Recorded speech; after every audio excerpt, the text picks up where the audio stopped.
Hello students, this is Miss Louise coming from the reading house, my reading house.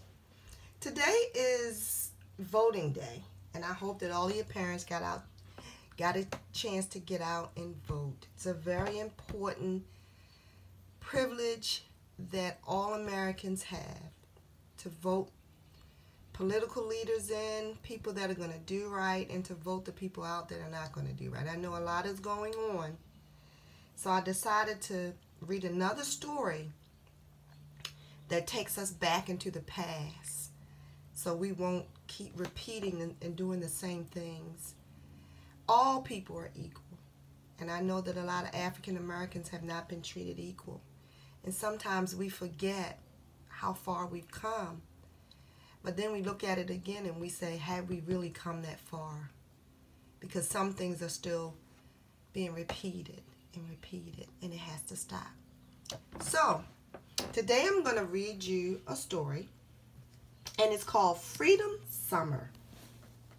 It's written by Deborah Wiles and illustrated by Jerome Lagaregua.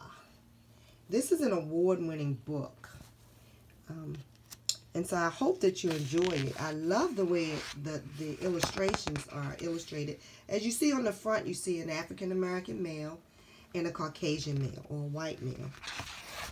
And they look like they're sitting together and they're getting along pretty well. Freedom Summer. You know, we're getting ready to get into summer. Now, I want to read this to you. So I want you to really listen, okay? In the early 1960s, the American South had long been a place where black Americans could not drink from the same drinking fountains as whites, attend the same schools, or enjoy the same public areas. Then the Civil Rights Act of 1964 became law and stated that all persons shall be entitled to the full and equal enjoyment of any public place, regardless of race, color, religion, or national origin. I was born a white child in Mobile, Alabama, and spent summers visiting my beloved Mississippi relatives. When the Civil Rights Act was passed, the town pool closed. So did the roller rink and the ice cream parlor. Rather than lawfully giving blacks the same rights and freedom as whites, many Southern businesses chose to shut their doors in protest. Some of them closed forever. Also in the summer of 1964, civil rights workers in Mississippi organized Freedom Summer, a movement to register black Americans to vote. It was a time of great racial violence and change. That was the summer I began to pay attention. I noticed that black Americans used back doors, were waited on only after every white had been helped, and were treated poorly, all because of the color of their skin, and no matter what any law said. I realized that a white person openly having a black friend and vice versa could be a dangerous thing. I couldn't get these thoughts and images out of my mind, and I wondered what it must be like to be a black child my age. I dreamed about changing things, and yet I wondered what any child, black or white, could do. This story grew out of my feelings surrounding that time. It is fiction, but based on real events. So that's the author. So let's start with the story. John Henry Weldon, or Waden, is my best friend. His mama works for my mama. Her name is Anna Mae. Every morning at 8 o'clock, Anna Mae steps off the county bus and walks up the long hill to my house. If it's summer, John Henry is stepping it right beside her. We like to help Anna Mae. We shell butter beans. We sweep the front porch. We let the cats in, then chase the cats out of the house until Anna Mae says, "Shoo! Enough of you two. Go play." We shoot marbles in the dirt until we're too hot to be alive. And then we yell, "Last one in is a rotten egg," and run straight for Fiddler's Creek. John Henry swims better than anybody I know. He crawls like a catfish, blows bubbles like a swamp monster, but he doesn't swim in the town pool with me. He's not allowed. So we dam the creek with rocks and sticks to make a swimming spot, and then holler and jump in wearing only our skin. John Henry's skin is the color of brown butter.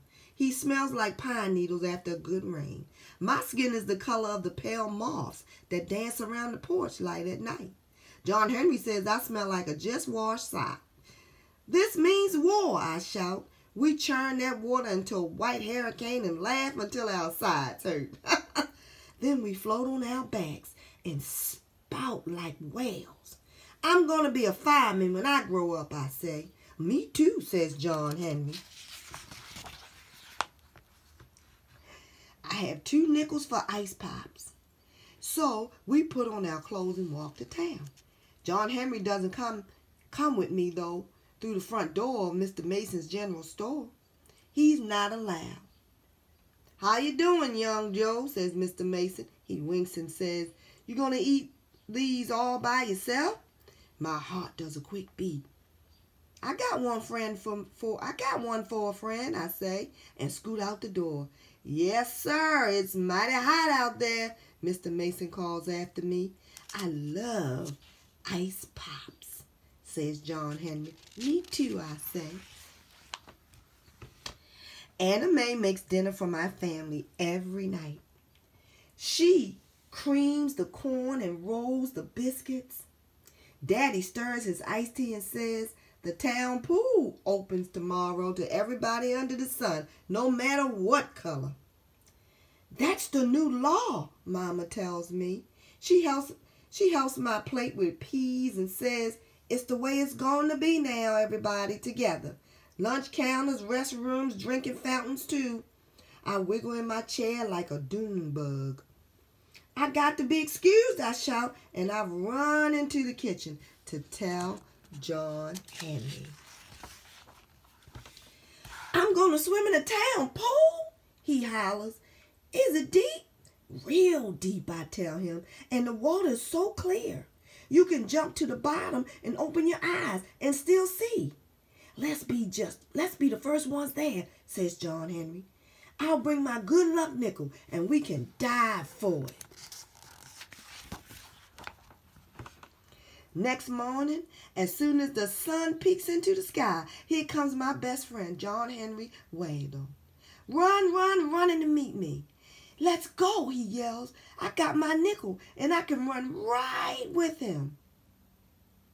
All the way to the town swimming pool. We race each other over the last hill and we stop.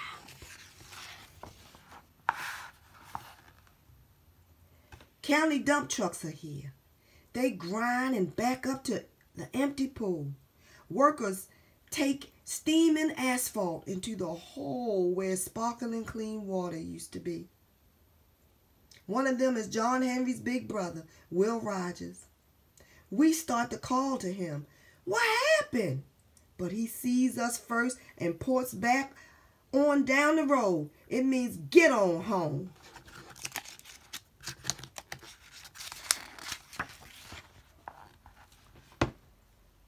But our feet full stuck. We can't budge. So we hunker in the tall weeds and watch all morning until the pool is filled with hot, spongy tar. Smoky steam rises in the air.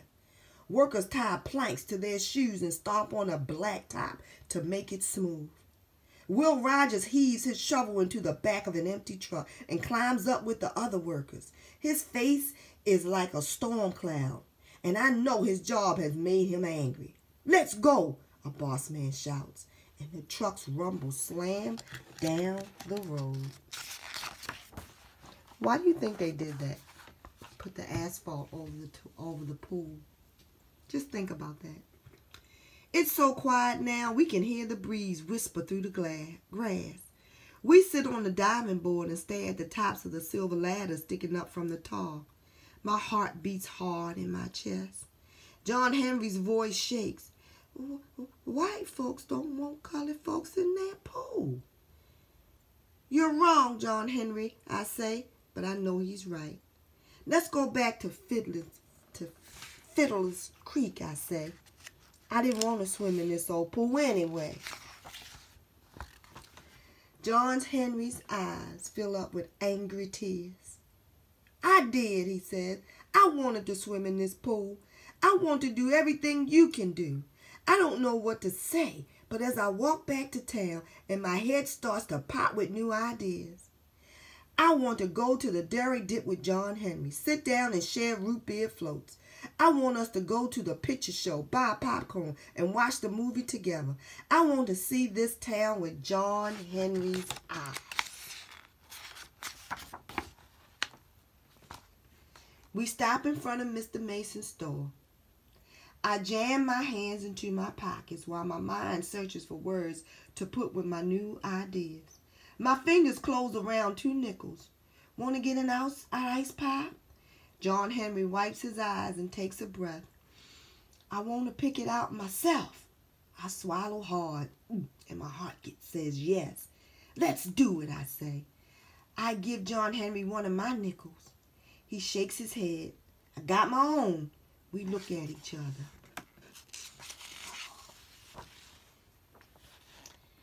Then we walk through the front door together. What do you think's going to happen? The end. Freedom Summer. Everyone wants freedom.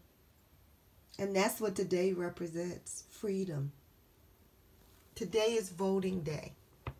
Remind your parents and anyone over 18 to go vote, 18 and over. Now, this is what I vote for you to go and wash your hands and be safe. And remember, we all were created equal. Have a great day. This is Miss Louise. Bye-bye.